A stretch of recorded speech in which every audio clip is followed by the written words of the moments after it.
வந்து ஒரு வசனத்த நம்ம பார்ப்போம். அப்போஸ்தலர் ஃபர்ஸ்ட் வந்து அப்போஸ்தலர் 10ஆம் அதிகாரத்துல நம்ம பார்ப்போம். கொர்நேலியு சம்பவம். எல்லாருக்கும் தெரியும் இந்த சம்பவம். கொர்நேலியுன்ற ஒரு தேவ மனிதன் வந்து ரொம்ப நல்லவரா இருந்தாரு. அவர் வந்து ஆண்டவர்ட்ட வந்து ஃபுல்லா பிரேயர் பண்ணிட்டே இருக்கிறாரு. அதுக்கடுத்து அவருக்கு என்ன ப்ரொசீஜர் எதுவுமே தெரியல. ஆனா இயேசுப்பாட்ட பிரேயர் பண்றாரு. ஆ நெறைய நல்ல விஷயம் பண்றாரு. அவரோட ஜெபம் தேவ சந்நிதியில எட்டுறப்ப, அவருக்கு வந்து ஒரு வெளிப்பாடு கிடைக்குது. அவருக்கு வந்து ஆ ஏசப்பா வந்து பேசுறாங்க. பாருங்க, அப்போஸ்தலர் 10ஆம் அதிகாரம் 4ஆம் வசனம். அவனை உற்று பார்த்து பயந்து, ஒரு தேவதூதன் வரப்ப அவர் பயந்துட்டாரு. பயந்து, "ஆண்டவரே என்ன?" என்றார். அப்பொழுது அவன், "உன் ஜெபங்களும் உன் தருமங்களும் தேவனுக்கு நினைப்பூட்டுதலாக அவர் சந்நிதியில் வந்து எட்டியிருக்கிறது." அவரோட ஜெபம், அவரோட வேண்டுதல் வந்து தேவ சந்நிதியில எட்டப்பட்டிருக்குது. அப்படி இருக்கிறப்ப என்ன பண்ணணும்னு சொல்றாங்க. பேதுரு அப்படின்னு சொல்லி பேதுருவ பார்ப்பீங்க. பேதுரு உனக்கு என்ன பண்ணணும்னு சொல்லுவாரு அப்படின்னு சொல்லி. இங்க பாத்தீங்கன்னா பேதுரு அவர் வந்து அவர் வந்து ஆண்டவரோட இருந்த ஒரு தேவனுடைய சீஷர். அவர் அப்படி இருக்கிறப்ப அவருக்கு ஏசப்பா தரிசனம் குடுக்குறாங்க. 3 தரமும் சரி, ஒரு அசுத்தமான அந்த பிராணிகள் அது இருக்கிறத அடித்து புசி, அடித்து புசின்னு சொல்றப்ப, நான் எப்படி இத அடித்து புசிக்க முடியும் அப்படின்னு சொல்லி.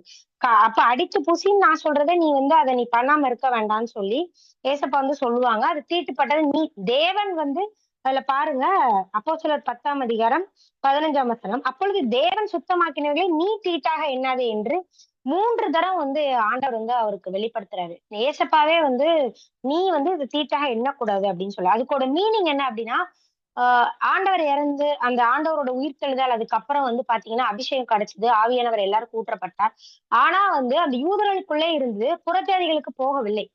அந்த இடத்துல பாத்தீங்கன்னா ஏசப்பா பேசுறாங்க, நீ வந்து புறஜாதிக்கு போகணும். அதான் அந்த மீனிங். புறஜாதியாருக்கும் சுவிசேஷம் அறிவிக்கப்பட வேண்டும். அவர்களுக்கும் ஆவியானவர் ஊற்றப்பட வேண்டும். இதுதான் வந்து ஆண்டவரோட திட்டம், நோக்கமா இருந்தது. பேதுருக்கும் ஆண்டவர் தரிசனம் மூலமா வெளிப்படுத்தினாங்க.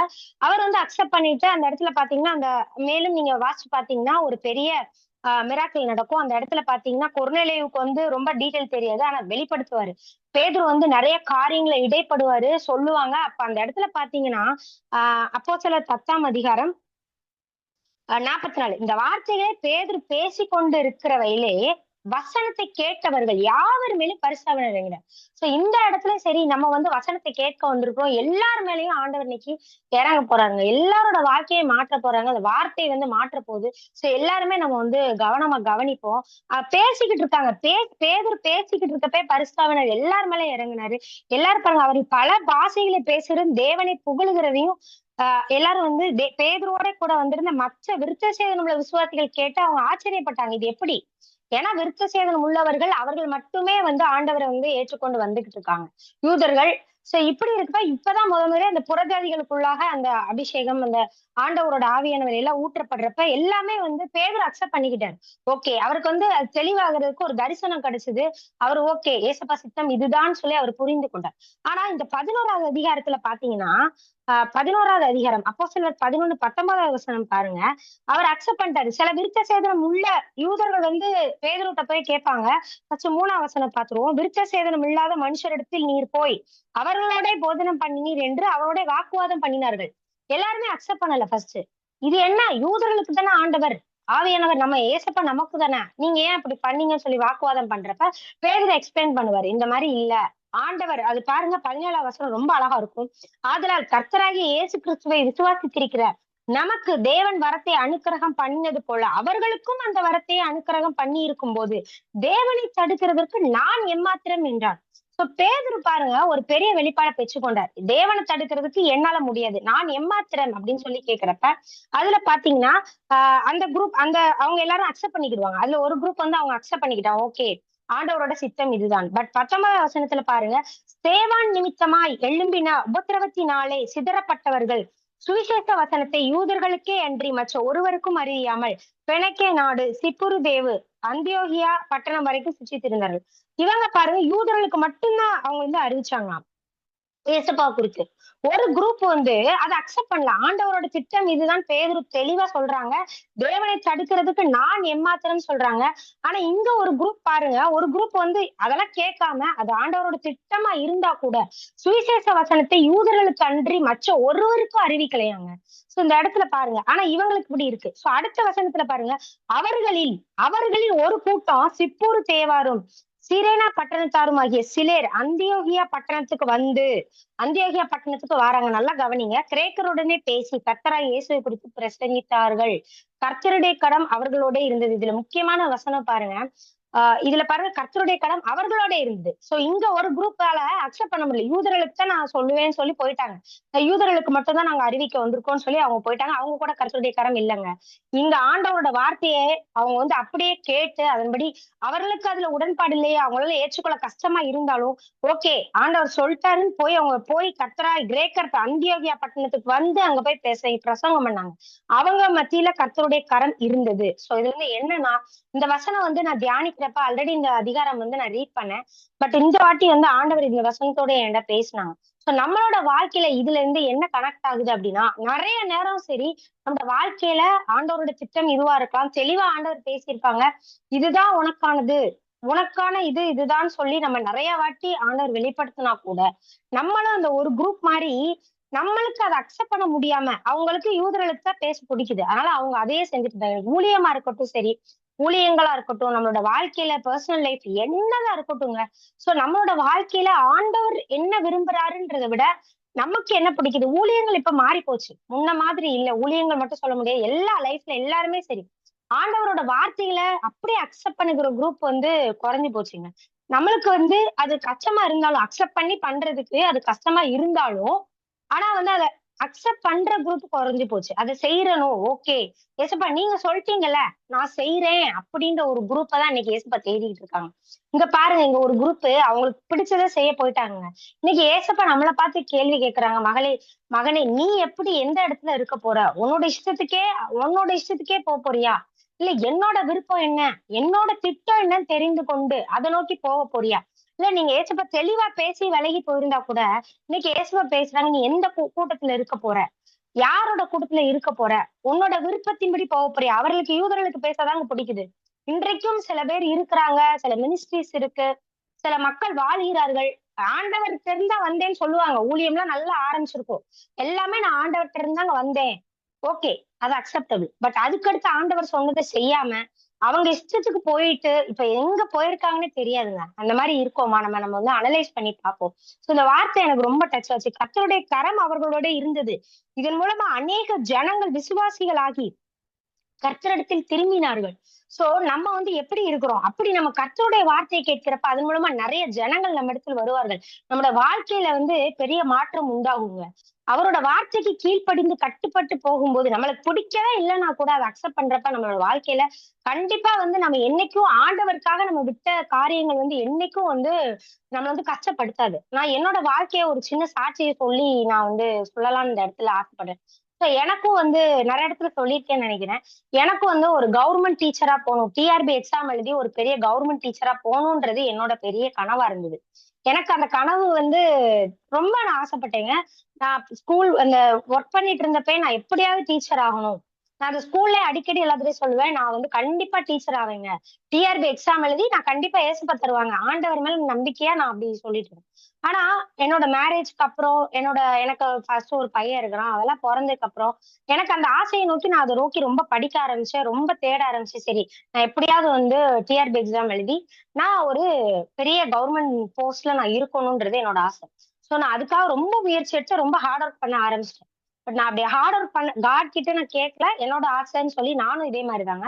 நான் போக ஆரம்பிச்சேன். நான் வந்து ஊழியத்துக்கு அர்ப்பணிச்சிருந்தேன். பட் எனக்கு ஆண்டவர் கூப்பிடல அப்படின்னு நினைச்சிட்டு நான் வந்து என்னோட என்னோட விருப்பத்துக்கு நான் போக ஆரம்பிச்சிட்டேன். நான் ரொம்ப ஹார்ட் ஒர்க் பண்ணேன். நைட்டு அப்புறம் நைட்டு பகலா உட்காந்து படிக்க ஆரம்பிச்சேன். ஆனா ஆண்டவர் வந்து ஒரு நாள் ஞாயிற்றுக்கிழமை நான் போய் எனக்கு நல்லா ஞாபகம் இருக்கு. அந்த சர்ச்சில் போய் உட்கார்ந்திருக்கேன். புது சர்ச்சு. சென்னையில வந்து அந்த சர்ச் எனக்கு தெரியல. புதுசா அந்த இடத்துக்கு போயிருக்கேன். நான் அங்க உட்கார்ந்து கண்ணை மூடி நான் கேட்ட காரியம், ஆண்டவரே நான் வந்து இந்த டிஆர்பி எக்ஸாம்ல பாஸ் ஆகி நான் வந்து ஒரு பெரிய இடத்துல உட்காரணும்ப்பா. இதுதான் என் ஆசைப்பா. நான் வந்து அதுல இருந்து நான் நிறைய ஹெல்ப் பண்ணும் அப்படி நிறைய அப்படி ஜோம் பண்ணிக்கிட்டு இருந்தேன். கரெக்டா நான் ஜோம் பண்ணிட்டு இருக்கப்ப முன்னாடி இருந்து அந்த பாஸ்டர் வந்து சொன்னாங்க, மகளே உன்னுடைய விருப்பமா தேவனுடைய திட்டமா? அந்த வார்த்தை வந்து என்ன நொறுக்கிருச்சு. நான் வந்து என்னோட ஆசைய வந்து என்னோட கனவுன்னு நான் ஒரு ட்ரீம் வச்சிருந்தேன். உன்னுடைய விருப்பமா தேவனுடைய சித்தமா? கரெக்டா நான் ஜோம் பண்ணிட்டே இருக்கேன். அந்த வார்த்தை முன்னாடி இருந்து புல்பிட்ல இருந்து அந்த பாஸ்டர் பேசினாங்க. எனக்கு அப்படியே உடஞ்சிருச்சு. என்னடா ஏசப்பா சித்தம் இல்லையா அப்படின்னு சொல்லி அப்பதான் எனக்கு அது ரியலைஸ் ஆச்சு. நம்ம இஷ்டத்துக்கு போயிட்டோம் போலன்றது எனக்கு ரியலைஸே ஆகல. அந்த இடத்துல எனக்கு ரியலைஸ் ஆச்சு. நான் வீட்டுக்கு வந்து எனக்கு நிம்மதியா இருக்க முடியல. என்ன ஏசப்பா இப்படி சொல்றாங்க. இருந்தாலும் சரி, அது சும்மா தற்செயலா கூட நடந்திருக்கலாம்னு சொல்லி செகண்ட் டைமும் வந்து நான் படிக்க தான் ஆரம்பிச்சேன். அது வந்து எனக்கு ரொம்ப பெருசா தெரியல. இல்ல நம்மளோட ஆசை அப்படின்னு சொல்லி நான் அதுக்கும் வந்து அப்படிதான் போனேன். திருப்பி நீங்க நம்ப மாட்டீங்க. ரொம்ப ஆச்சரியங்க. நான் ஃபோன்ல வந்து YouTubeல மெசேஜ் கேட்பேன். கேட்கிறப்ப அதே பாஸ்டர், அதே வார்த்தை. எனக்கு அப்படி ஷாக் ஆயிட்டேன். இது எப்படி பாசிபிள்? ஏன்னா ஒருத்தங்க அதே பாஸ்டரு, அதே வார்த்தை யூடியூப்லயே வருது. நான் உன்னுடைய சித்தமா, தேவனுடைய விருப்பமா? என்னோட ஆசைய அவ்வளவு சீக்கிரமா என்னால விட முடியலங்க. ஏன்னா ஒரு சின்ன போராட்டம் இருந்தது. என்னோட கனவு. நான் வந்து இப்படிதான் ஆகணும்னு நினைக்கிறேன் ஏசப்பா. இது ஏன் எனக்கு இப்படி நீங்க ஒருவேளை நம்ம திருப்பியும் நான் யோசிக்கிறேன். நான் மிஸ் அண்டர்ஸ்டாண்ட் பண்ணிக்கிட்டேன் போல. தற்சமயலா கூட யூடியூப்ல அப்படி மெசேஜ் வந்திருக்கும் அப்படின்னு சொல்லி அந்த டைமும் நான் வந்து அத வந்து எனக்கு சரி ஓகேன்னு நான் விட்டுட்டு திருப்பியும் படிக்க தான் ஆரம்பிச்சேன். ஹார்ட் ஒர்க் பண்ணணும்னு சொல்லி படிக்க தான் அந்த டிஆர்பிகே புக்ஸ் வாங்கி ரொம்ப படிச்சுட்டு இருந்தேன். 3வது வாட்டிங்க. நீங்க நம்ப மாட்டீங்க. 3வது வாட்டி அதே பாஸ்டர், அதே மெசேஜ். யூடியூப்ல பார்த்ததும் எனக்கு அப்படியே ரொம்ப கை கால்லாம் நடுங்கிருச்சு. ஐயய்யோ! ரொம்ப பயந்துட்டேன் நான். ஆண்டவர் வந்து நம்மளோட இடைப்படுறாங்கன்றது நான் உணர்ந்தேன். ஓகே இது தற்செயலா நடக்கல. 2 வாட்டி பேசுறப்ப தற்செயல்னு நெனச்சேன். ஆனா 3வது வாட்டி கன்ஃபார்மா எனக்கு தெரிஞ்சது ஓகே ஆண்டவர் வந்து என்னோட பேசுறாங்கன்னு சொல்லி, ரொம்ப கஷ்டப்பட்டேன். எனக்கு அந்த ஆசைய விடுறதெல்லாம் வந்து ரொம்ப கஷ்டமா இருந்துச்சு. ஏன்னா நான் வந்து ஹவுஸ் ஒய்ஃப் தான். ஸோ எங்களோட ஃபேமிலில பார்த்தீங்கன்னா, எல்லாருமே வந்து நல்லா வெல் செட்டில்டு. ஸோ எல்லாரும் என்கிட்ட கொஸ்டின் கேட்கிறப்போ, "நீ என்ன பண்ணுவ? என்ன பண்ற? என்ன ஒர்க் போறன்னு?" கேட்கிறப்ப, எனக்கு ரொம்ப மன வருத்தமா இருக்குங்க. என்ன சொல்றேன்னே தெரியாது. இப்ப ஆண்டவர் வெயிட்டிங்ல வச்சிருக்காங்க. நம்ம அவங்ககிட்ட போய் சொல்லவும் முடியாது. ஆண்டவரோட சித்தம் என்ன ஏதுன்னு. ரொம்ப வருத்தமா இருக்கும், அழுகையா இருக்கும். ஏசப்பா நெறைய நேரம் நானே ரொம்ப பெரிய போராட்டமா இருக்கும்.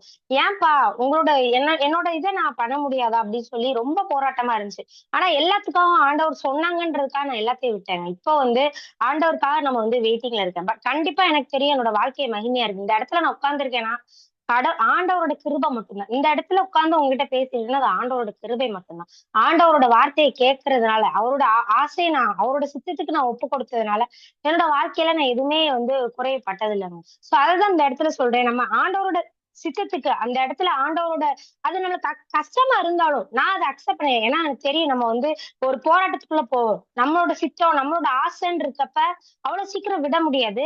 ஆனா இயேசு சொன்னாங்க, அத நமக்கு புடிச்சிருந்தும் நம்ம விடுறப்ப கண்டிப்பா ஆண்டவர் வந்து அத கனம் பண்ணுவாங்கங்க. இங்க பாருங்க, அது பெரிய கனம் என்ன வந்துச்சு பாருங்க. 26வது வசனம். அப்போஸ்தலர் 11:26 அவர்கள் 1 வருஷ காலமாய் சபையோட கூடியிருந்த அநேக ஜனங்களுக்கு உபதேசம் பண்ணாரு. முதல் முதல் அந்தியோகியாவிலே சீசர்களுக்கு கிறிஸ்தவர்கள் என்கிற பெயர் வழங்கிச்சு. இப்ப நம்மலாம் கிறிஸ்தவர்கள், கிறிஸ்டியன்ஸ்ன்னு சொல்லிட்டு இருக்கோம். அந்த பேர் வழங்குன ஆரம்ப இடம் எங்க? அந்த அந்தியோகியா இடத்துல அந்த கிரேக்கர்கள்ட்ட அந்த மக்கள் இந்த ஒரு குரூப் எழும்பி ஆண்டவருக்கு பத்தி பேசினனால மட்டும்தான் ஒரு கிறிஸ்தவர்கள் பேர் எழும்புற ஒரு மகிமையான காரியம். சோ நம்மளோட வாழ்க்கையிலயும் நம்ம ஒரு சில நேரம் பிடிக்கவே இல்ல. நம்மளுக்கு பிடிக்காத ஆண்டவர் சொல்றப்ப செய்யறது ரொம்ப கஷ்டங்க. உண்மையிலே அவ்வளவு ஈஸி கிடையாது. நம்ம அத விட்டுட்டு வர்றப்ப கண்டிப்பா அதுக்கான மகிமையும், கிரெடிட்டும் கண்டிப்பா வந்து ஆண்டவர் வந்து உங்களுக்கு நமக்கு தருவாங்க. அதுல எந்த குறைச்சலும் இங்க பாருங்க. அந்தியோகியா பட்டணத்துல இருக்கிற அவங்களுக்கு கிறிஸ்தவர்கள் அந்த இடத்துலதான் கிறிஸ்தவர்கள்ன்ற பேர் உருவாகிச்சு. சோ இப்ப வரைக்கும் கிறிஸ்டியன்ஸ் நம்ம இருக்கிறோம். பட் பேசிக் எங்க இருந்து ஸ்டார்ட் ஆயிருக்கு? அந்த அந்தியோகியா இடத்துல இருந்து ஆரம்பிச்சிருக்கு. அதுக்கு ஒரு குரூப் எழும்புனாங்க. சோ இன்னைக்கு ஏசப்பா ஆசைப்படுறாங்க. அப்படி ஒரு குரூப்பா நம்ம இருக்கணுங்க. இப்போ காலகட்டங்கள் எல்லாம் மாறி போச்சு. எல்லா சூழ்நிலைகளும் மாறி போச்சு. எல்லாமே மாறிடுச்சு. சோ இந்த இடத்துல ஏசப்பா ஆசைப்படுறாங்க. அப்படி ஒரு கூட்டம். அந்த அந்தியோகா பட்டணத்துக்கு போய் பிரசங்கித்த அந்த ஒரு கூட்டமா வந்து நம்ம மாறணும். அவருடைய பேரில் கூட இங்க போடலைங்க. ஆனா அவங்க செய்த காரியங்கள் பெரிய மகிமையா இருந்தா கர்த்தருடைய கரம் இருந்தது. நிறைய விசுவாசிகள் அந்த இடத்துக்கு வந்தாங்க. சோ ஏசப்பா இன்னைக்கு ஆசைப்படுறாங்க. நம்ம அந்த கூட்டத்துல எந்த கூட்டத்துல இருக்கோம் இன்னைக்கு யோசிச்சு பாருங்க. ஆண்டவர் நிறைய தடவை நம்ம கிட்ட பேசிட்டே இருக்காங்க. நம்ம அதெல்லாம் விட்டுட்டு ஆண்டவருக்காக சில காரியங்களை நம்ம விட முடியாம போராடி கொண்டு இருக்கோமா? ஊழியமா இருக்கட்டும். என்னவா இருக்கட்டும். ஊழியத்துல கூட நிறைய நான் வந்து பாக்குறேங்க. ஆண்டவருக்காக அர்ப்பணிச்சு வருவாங்க. ஆனா ஆண்டவர் சொன்ன விஷயத்த தவிர என்ன பண்ணிட்டு இருக்கோம்? எதை நோக்கி இப்ப போய்க்கொண்டு இருக்குது? பணத்தை நோக்கி போய்க்கொண்டு இருக்குதா?